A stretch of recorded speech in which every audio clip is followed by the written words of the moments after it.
Iya. Iya. Ya, dalam mempelajari Al-Quran, mempelajari hadis, sejarah sangat diperlukan. Jadi ketika kita berbicara tentang bagaimana ketika kita menemukan sejarah berlawanan dengan Al-Quran dan Sunnah, dan kita tinggalkan sejarah tersebut, bukan berarti secara mutlak sejarah harus kita tinggalkan. Tetapi sejarah tersebut ada yang memang menjadi tafsir buat Al-Quran, tafsir buat hadis. Sejarah para sahabat jelas banyak sekali yang mendukung kita, mengantarkan kita untuk dapat memahami Al-Quran dengan benar.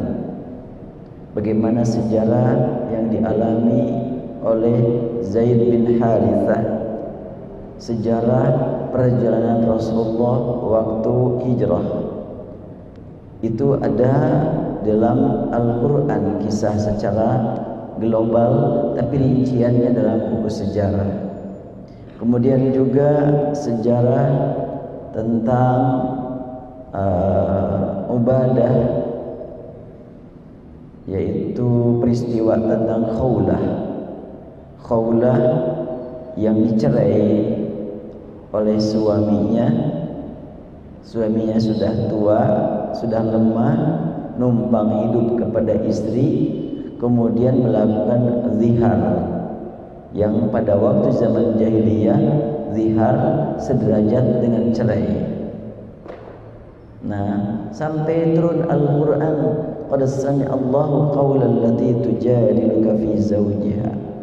Mungkin akan sulit kita pahami surat Al-Mujadalah ini kalau tidak tahu sejarahnya. Namun sejarah bukan isi Al-Quran, tapi sejarah dapat mengantarkan kita untuk memahami sebagian makna dari Al-Quran. Manakala di dalam sejarah banyak nama-nama orang dan Al-Quran tidak menyebutkannya, jangan sampai merubah isi Al-Quran. Sejarah tetap sejarah, karya manusia, dan Al-Quran adalah dari Allah Subhanahu wa ta'ala. Contohnya, beberapa ayat Al-Quran disambungkan dengan sejarah, dan sejarah tersebut dibuat oleh orang belakangan, seperti umpamanya surat yang dibaca tadi, surat At-Taubah ayat 100 ini, menurut sebahagian penulis sejarah, bahwa yang dimaksud dengan as-sabiqunal awwalun adalah Amirul Mukminin Ali bin Abi Thalib, karena dia telah beriman mendahului yang lain. Bagaimana sikap kita terhadap pernyataan sejarah tersebut? Kita katakan Ali bin Abi Thalib bagian dari makna yang tercantum di dalam as-sabiqunal awwalun. Karena as-sabiqunal awwalun bentuk banyak. Ini harus kita belajar Al-Quran, memang tidak bisa lepas dari pelajaran bahasa Al-Quran ya. Ya, buat yang masih punya kesempatan belajar bahasa Arab, sempatkan belajar. Bagi yang sudah lewat, dukung sajalah putra putrinya dan cucu-cucunya. Kalau putra ada putri, kalau cucu ada cuci enggak ya? Cuci lain lagi mananya ya. Nah, sekarang kalimat as-sabiq ini satu. Kalau as-sabiqun banyak. Kalau dua saja as-sabiqan, dua. Ketika banyak diartikan satu, ini perusakan terhadap makna Al-Quran. Dan diyakini, saya temukan dalam buku Qadatuna karangan Al-Milani, bahwa yang dimaksud dengan as-sabiqunal awwalun cuma satu orang. Itu sejarah buatan dia. Jadi ketika kita membaca sejarah berkaitan dengan ayat Al-Quran, berkaitan dengan Rasul, kita kembalikan kepada misinya Rasul. Diturunkannya Al-Quran adalah untuk menjaga keamanan dari berbagai segi yang disebut dengan hifdzun nafsi,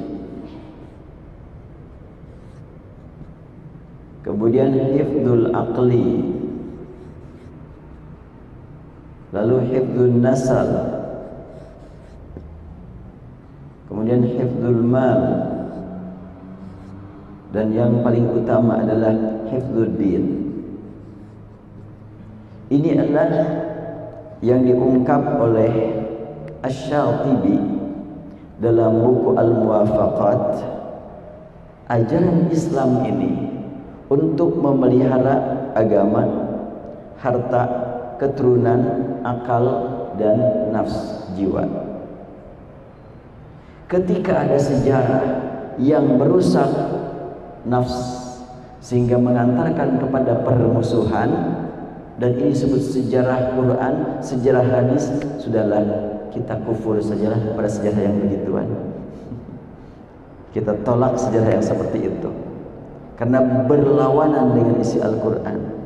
Lebih-lebih lagi sering kita temukan keterangan dan berlandaskan ayat Al-Quran bahwa Rasulullah adalah rahmatan lil alamin, ya. Lil alamin. Ini kan Rasulullah adalah rahmat, pembawa rahmat untuk seluruh alam. Berarti kan menjaga keharmonisan hubungan antara satu dengan yang lain. Manakala ada sejarah membangkitkan semangat berperang dan yang diperangi saudaranya sendiri, itu sejarah yang dibuat oleh orang yang memang membenci al-Islam. Antara lain seperti disebutkan bahwa Muawiyah perang dengan Aisyah, dengan Ali. Aisyah perang dengan Ali.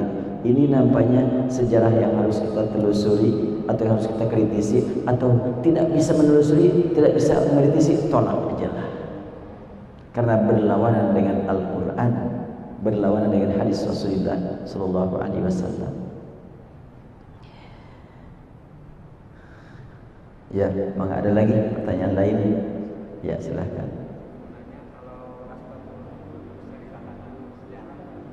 Ya, ya. Asbabun nuzul tergantung yang memberi nama. Yang jelas bahasa Arabnya sejarah adalah tarikh.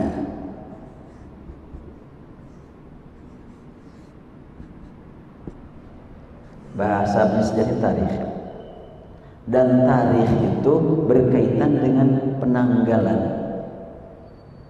Sekarang tanggal berapa? Oh, tanggal sekian itu tarikh itu. Jadi kalau tarikh, kalau sejarah itu berkaitan dengan waktunya, kapan, di mana, dan asbabun nuzul tidak berbicara hari apa, tanggal berapa. Sebab turunnya surat Al-Ahzab, falamma qada Zaidun wataran zawwajnakaha likaila, dan selanjutnya itu kan sebab nuzulnya itu, sebab turunnya itu pada waktu Rasulullah SAW mendengarkan keluhan dari Zainab terkait dengan komunikasi Zainab dengan suaminya sulit dilihat ditindaklanjuti. Karena memang Zainab dinikahkan Rasulullah kepada Zaid bin Harithah ini tidak sepupu. Zainab pengusaha besar, secara sosial keturunan orang mulia, sementara Zaid sebaliknya dalam beberapa hal. Tapi demi iman kepada Allah dan Rasul, Zainab menerima pernikahan dari Zaid. Setelahnya berlangsung komunikasi keluarga, Zainab menghadap kepada Rasulullah, ya Rasulullah, aku takut dosa. Kenapa emang? Ya dipaksa-paksakan juga, mau senyum dan senyum dipaksakan atuh. Mau melayani sebaik mungkin, gimana? Saya takut menyakiti suami. Karena acting terus beda lah dengan yang benar. Jadi maunya kamu boleh tadi cerai aja. Oh gitu, ya baiklah. Panggil Zaid, disampaikan keinginannya. Kata Zaid, ya aku terserah engkau yang mempertemukan aku dengan dia. Ya baiklah kalau gitu. Maka dijatuhkan perceraian. Setelahnya bercerai. Ini sejarah ya. Jangan dikatakan qala Rasulullah, qala Allah Ta'ala nih, sejarah nih. Apalagi pakai bahasa Saiful Islam sudah banyak tambahan ini. Redaksinya ada bahasa Indonesia soalnya. Zainab menghadap kepada Rasulullah. Ya Rasulullah, aku sudah siap nikah lagi. Ya, nanti dicariin. Gak mau. Lah, kan kamu mau nikah lagi? Iya, sudah siap nikah lagi. Nanti akan dicariin. Gak mau. Iya, udah ngerti lah. Artinya Zainab mau nikah tapi enggak mau sama yang lain. Mau balik lagi kepada yang pertama. Ayah apa lagi? Jadi mau sama siapa? Udah akhirnya dilamar oleh Rasulullah. Jadi ini luar biasa ya proses pernikahan Rasul. Akhirnya dinikahlah. Hukum jahiliyah menetapkan seseorang tidak boleh menikah dengan janda bekas anak angkat. Zainab itu janda bekas anak angkat Rasul, yaitu Zaid bin Harithah. Al-Quran membatalkan hukum jahiliyah. Ini kalau umpamanya tidak tahu sejarahnya mungkin gak nyambung. Buat apa sampai disebut namanya Zaid? Enggak ada satupun sahabat Rasul yang disebut namanya dalam Al-Quran kecuali Zaid. Istri Rasul dari mulai Khadijah sampai Aisyah sampai kepada Juwairiyah sampai sekian banyak enggak ada yang disebut namanya dalam Al-Quran. Abu Bakar, Umar, Utsman, Ali enggak ada yang disebut namanya dalam Al-Quran. Malah Zaid yang disebut. Banyak makna dari sebutan nama Zaid. Pertama, tentang pembatalan hukum jahiliyah. Kedua, berbicara hukum mesti jelas. Manakala diperlukan namanya disebut-sebutlah. Kemudian makna yang lain dengan sebutan Zaid, kok bukan tokoh-tokoh yang populer? Memang Al-Quran bukan buku para tokoh. Al-Quran adalah pedoman hidup untuk semua umat manusia. Bahkan sekian banyak Rasul tidak disebutkan dalam Al-Quran. Muncul bukan Rasul, Luqman, Maryam, namanya disebut. Itulah gambaran bahwa Al-Quran adalah hidayah, bukan buku sejarah.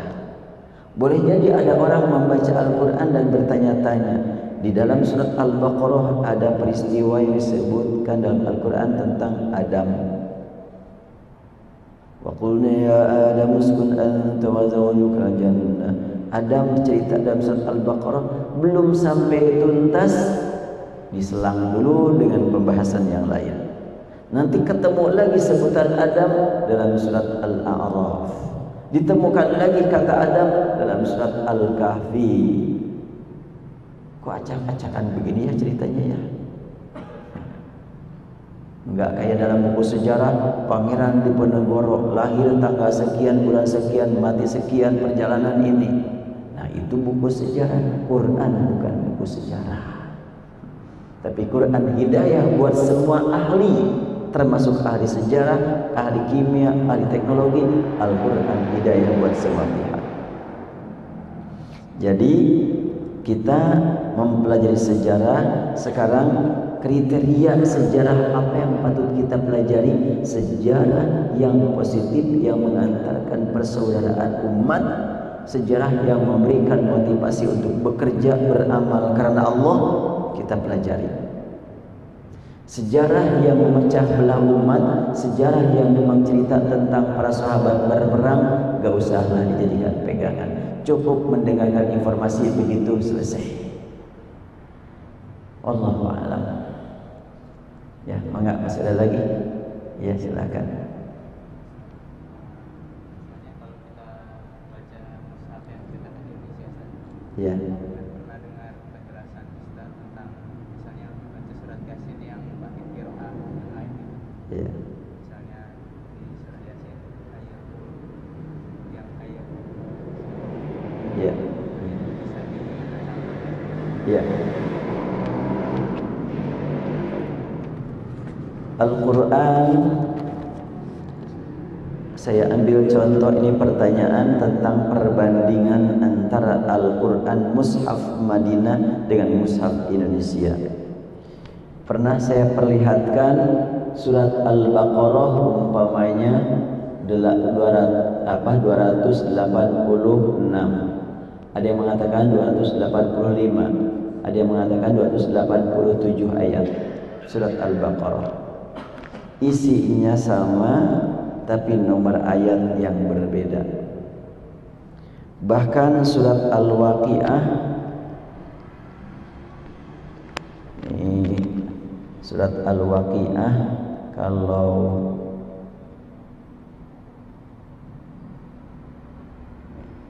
ini beda, ini beda, nggak muncul di sini. Baik, nggak apa-apa lah.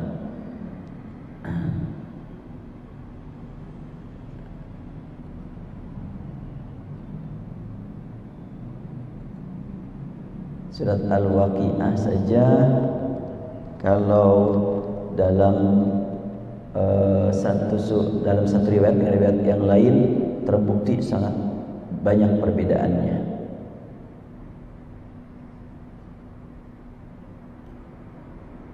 Di sini harus dipersiapkan lebih dulu.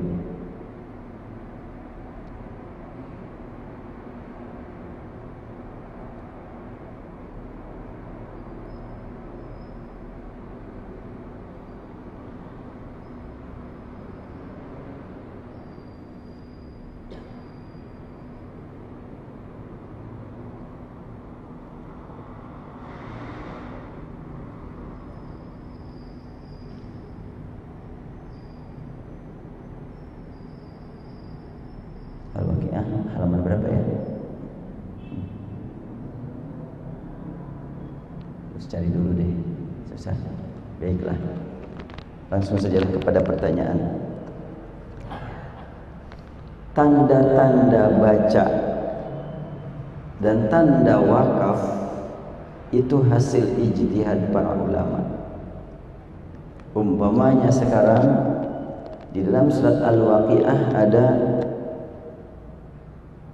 was-sabiquna as-sabiqat wa ashabus shimal, ya. Ini ada ashabus shimal. Di sini ada waqaf. Untuk riwayat Waras ini waqaf. Tapi untuk riwayat Hafaz enggak pakai waqaf, cuma tanda kecil saja. Nah, diketahui wakaf dari mana? Dari bacaan Rasul. Rasul terkadang berhenti, terkadang tidak. Di tempat yang lain berhenti, diyakini wakaf. Di tempat yang lain tidak berhenti, berarti tidak wakaf.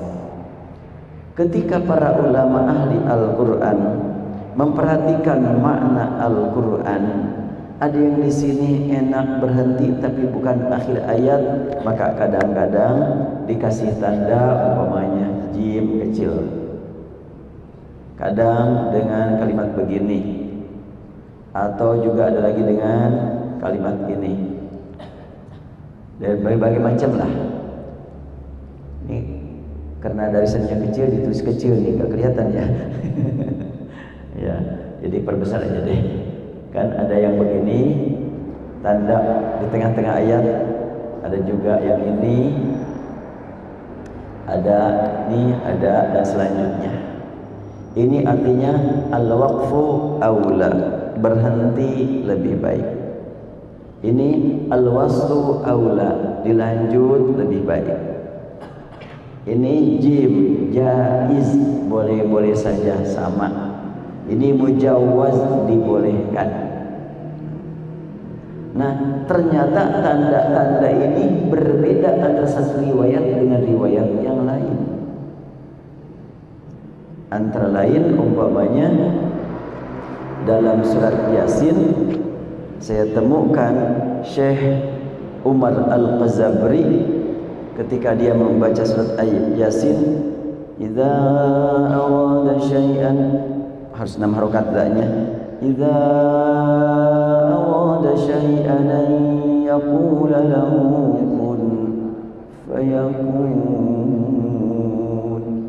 Kun itu berhenti di situ. Idza arada syai'an an yaqula lahu kun fayakun. Kenapa berhenti di situ?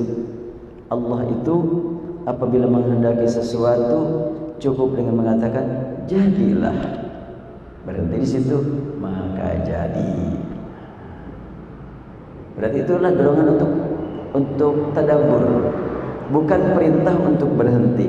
Tapi dalam mushaf cetakan Indonesia nggak ada yang kasih tanda di situ. Kenapa? Karena memang bukan untuk riwayat Warsh, tapi untuk riwayat Hafs.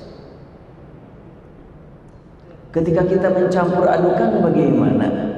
Yang penting dasarnya adalah tadabbur. Pokoknya tadi saya membaca di dalam surat At-Taubah ayat 11 tadi. Ya, saya pokoknya berhenti di sini. Radhiyallahu anhum wa radu anhu wa a'adda lahum jannatin tajri.